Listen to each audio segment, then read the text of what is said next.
So children, moving on to small scale industries. In small scale industry, we don't require huge infrastructure, okay?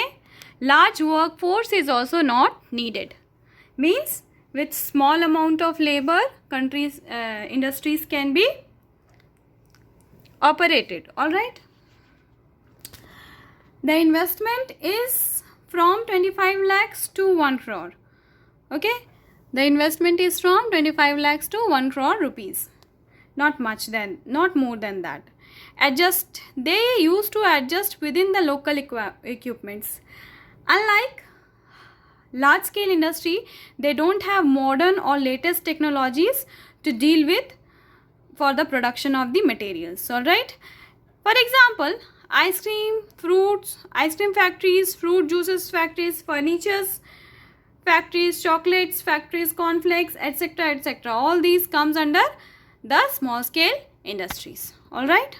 Now we will move on to cottage industries. Our next type of industries are cottage industries. Alright.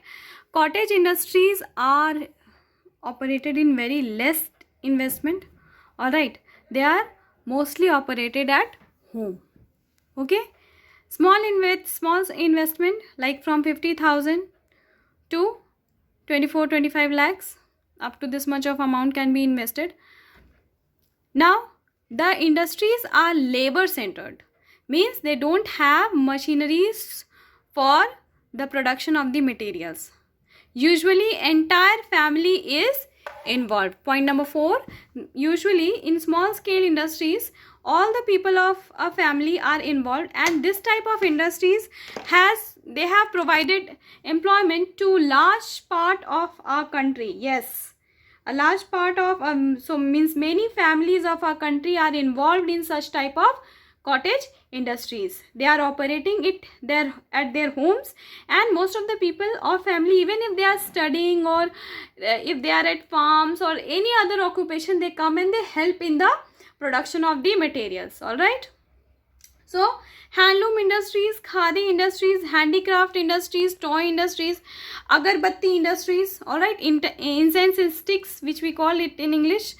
These type of industries, pickle industries, papad industries, these type of all industries come under the category of cottage industries. All right.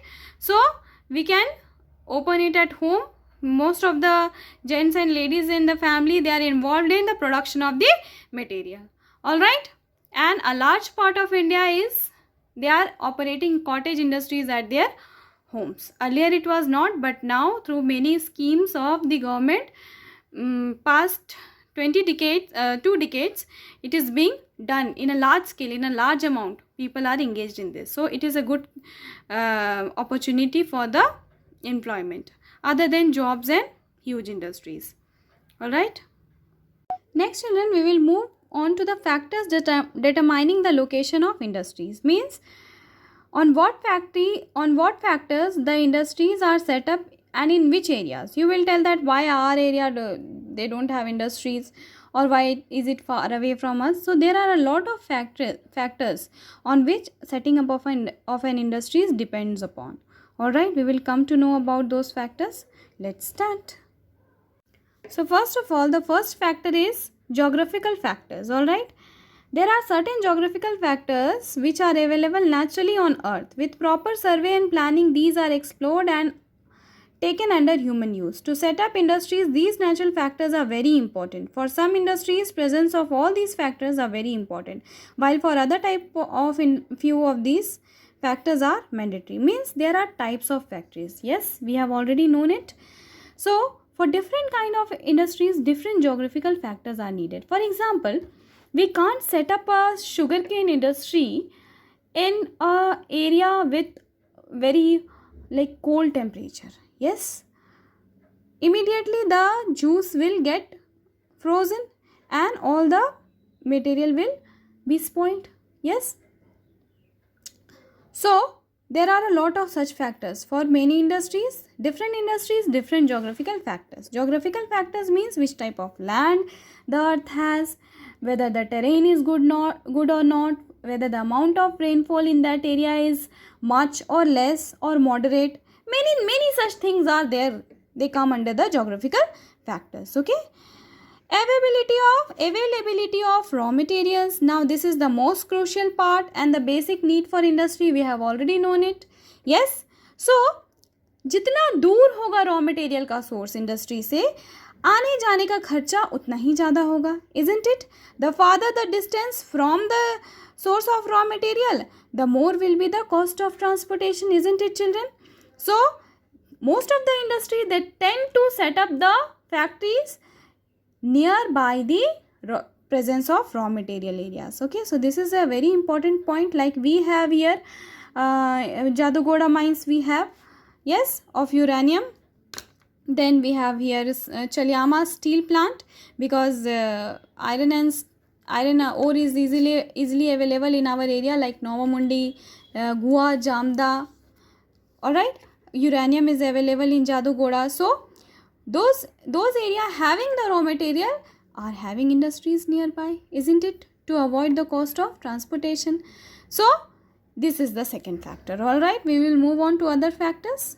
See children, right now I was talking about sugarcane industries. Yes, if the sugarcane industry is far away from the fields of sugarcane, then it is there are a lot of chances that the sucrose in the sugar canes may get dried up. So the amount of the production will be less. Juice ही नहीं रहेगा, सूख जाएगा, तो बनेगा कैसे चीनी, isn't it? So there are a lot of things just like that. Iron and steel industries are heavy industries, so the cost of transportation will be very, very much. So to avoid all these factors, the industries tend to set up near the raw material sources. Next is suitable climate. Extreme climate like hot and humid or too cold, they do not encourage industries. That is why areas with extreme climates, they don't have industries, or they don't have a very less type of industries they have. For example, cotton textile industry requires humid climate because cotton threads break in dry climate. तो जहाँ सूती कपड़ों का production हो रहा है वहाँ हमें हॉट और ह्यूमिड क्लाइमेट चाहिए, क्योंकि अगर ह्यूमिडिटी नहीं हुई तो ड्राइनेस से जो धागे हैं वो टूटने लगते हैं. So it is not possible to install artificial humidifiers इतने बड़े एरिया के लिए, इतने लार्ज एरिया के लिए. Like for a huge area where the production is going on, we can not provide humidifiers, isn't it? So to lessen the cost of production, we used to set up in those type of areas, hot and humid areas. All right, next is availability of land. Of course, this is another important factor. Okay, whether the people of those areas are ready to give away the land or not, whether we have